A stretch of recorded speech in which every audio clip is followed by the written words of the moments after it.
একটা মিনিট সময় ব্যয় করে অনন্ত জলিল ভাইয়ের কথাগুলো একটু মনোযোগ সহকারে শুনুন। এই উকিলরা তাদের পিছনে দাঁড়িয়ে তাদেরকে জামিন দেওয়ার চেষ্টা করে, আপনারা তাদেরকে রুখে দাঁড়ান। কি কারণে জামিন দিবেন? তার দ্বারা দেশের কি উপকার হয়েছে? কেন জামিন দিতে হবে তাকে? একটা লোক র্যাপ করে তারা যাকে র্যাপ করছে তার বাবা মা একটা লয়ার ধরে তার ন্যায় বিচার পাওয়ার জন্য, আর যে র্যাপ করছে সেও লয়ার ধরকে তাকে খালাস করার জন্য। ওই লয়ারদের মা বাবা নাই, ওই লয়ারদের বোন নাই, ওই লয়ারদের বউ নাই, তার মেয়ে নাই, ওই লয়ারদের কোনো সন্তান নাই।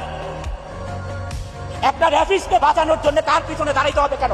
ভাত পাবেন না, ভাত খাওয়ার কোনো কিছু নাই আপনার, কেন তাকে বাঁচাইতে হবে আপনার?